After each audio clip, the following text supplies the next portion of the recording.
So we open with Jen Fessler, the Fudas, and Rachel all talking about the party last night, and Jen fesses up to the fact that she ran over to talk to Teresa because Teresa heard about their plan implementate at the reunion. Rachel's like, why are you reaching out to Teresa? Because she wants to stay on the show.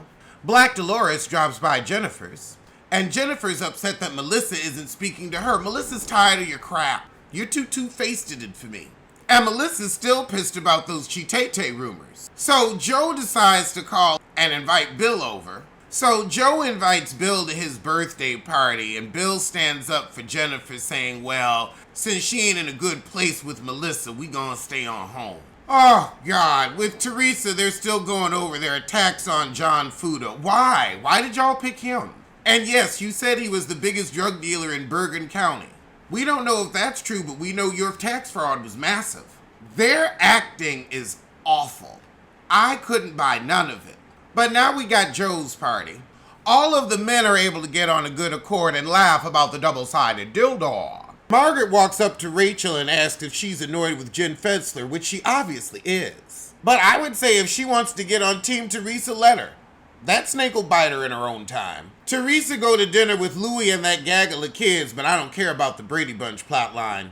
Best fiends. So Frank's getting engaged to Brittany. DeLolo, you've been engaged 8 times since this divorce. However, Margaret and Rachel corner Jen and ask her about her giggling with Giudice. Oh, Melissa said, Jen, why do you care if Teresa knows you speak poorly about Louie? You speak poorly about Louie all the time. But now Jackie comes over. Why does it matter what everyone else thinks of Louie? Because everybody got a problem with Louie and we ain't gonna lie. But Fessler kind of stands up for herself and she says, look, what am I supposed to say to her? That I think her husband's disgusting? I may not handle things the way you handle it. I'm gonna do it my way. But still, why you gotta be all up in her face with the skinning and grinning? But child, now Rachel crying over it. Margaret said, well, you knew us first and you just met this girl. So Rachel inside crying about Jen talking to Teresa, and Jen's like, well, there are other women at this party if you don't like my friendship, but I'm going to stay on the show. Or perhaps the truth. Margaret says Jen is afraid of Teresa, so Jen and her husband head on home. Oh, and Jen left without saying goodbye, and she's supposed to stay over Rachel's house, but I guess that's not happening. All right, well, that was the shit. I'm going to see you soon for something. Oh, we'll do that Hulu show, Vanderpump Villa. Okay, let's get back to the Valley because last episode we left off Michelle fessed up to texting other men in her marriage. Oh, so she said Jesse knows everything. Oh, Michelle says it was just business and now she's shocked about these nonsense allegations. However, after that, Jax and Brittany get to an argument over her feeling sick because of her drinking, but I think it's something where the doctor done told her you can't drink no more and she keep doing it. Oh, he's been dealing with this for 9 years. Yeah, I'd be tired of her drinking too. So Michelle goes to tell Jesse the rumor. So then Jax comes in and says, oh yeah, there were sexy pictures in those messages too, right? Did you tell him about those? Jesse said Kristen wouldn't understand any business other than Jesse said, well, Kristen wouldn't understand anything but selling a shitty t-shirt anyway. She knows nothing of true sales. And you know nothing of a good marriage, so you're both ignorant about something. After that, Jesse apologizes to Danny for getting physical with him. Mia, however, don't want to move with Danny to Santa Clarita, but y'all got LA money? Jesse always got to throw some shade, even though he's still trying to be apologetic to Danny. He said, I thought you were thick-skinned, and you're not. No, you're just a jerk. But then Janet gets pregnant and angry and goes off on her man.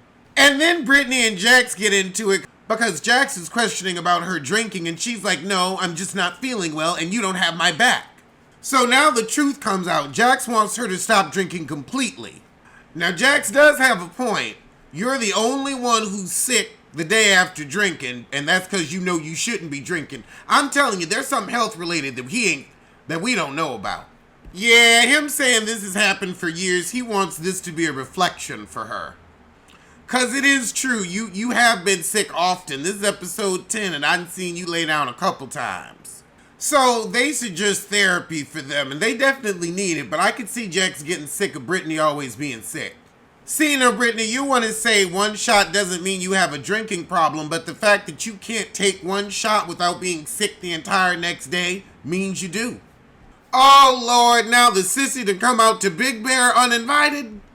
Oh, no, he's not there. He just posted that to troll. He's going to hang out with Kristen and Luke to trash talk the others. After that, we have our little group activities, and the guys go fishing. So the guys are on a boat, and Jesse talks about how he don't like skinny girls with abs, and his girl was much bigger when he first got with her. But Jesse tells Jax that he's being difficult with his wife. Oh God, now Zach thinks he's driving this heifer to drink. Y'all need a divorce. However, Jax brings up that Jesse's marriage is on the fence too. Alright, well that was the shit, but let's get to Carlos King and Tamar Braxton. Alright, let's check out a trailer review. First up is It Ends With Us, starring Blake Lively. So we got this heifer opening a flower shop, looks like in New York, flirting with her business partner brother, giving rom-com, but I'm sure there's some type of tragedy, some type of twist. So something happens with the boyfriend and they break up, then she finds some old love. Yeah, looks like the other guy cheated on her, so she gonna take him back or go with the new old love. I ain't watching it. Now let's check out Halle Berry in a good old thriller wig in Never Let Go. So we got Halle living with these two boys at the end of the world. They gotta stay attached to the house with ropes, so they just get a really long rope to go hunting. Oh no, but one of the kids' rope breaks and he falls and breaks his ankle. So she's telling them about this evil, and the kids think it might be safe to leave because they don't really believe her because they ain't seen it yet. Oh, we see one of the ropes get caught and something tries to drag one of the kids down a well, so that evil real. Okay, this looks good. This looks good. Up next we have You're Cordially Invited with Reese Witherspoon and Will Ferrell, who's a lot to look at. And so Reese's sister and Will's daughter are getting married at the same hotel this weekend. A father of the bride, T. And that it might be funny. I don't know if we needed that. After that, we have Boneyard. And I want to know why 50 Cent is doing a movie with Mel Gibson, a confirmed racist. Oh Lord, 50 Cent is working a serial killer case as a cop, and Mel Gibson is an old FBI agent they getting to come in on the case. I ain't gonna watch it, but I just can't believe it exists. I have to say, Mad Max Saga looks pretty good with Furiosa versus Dementus. I might actually peep at that too. Now let's check out the trailer for The Watchers. So we got this heifer putting her wig on to go out. White woman though, so it looks suspicious. She always keeps a bird with her.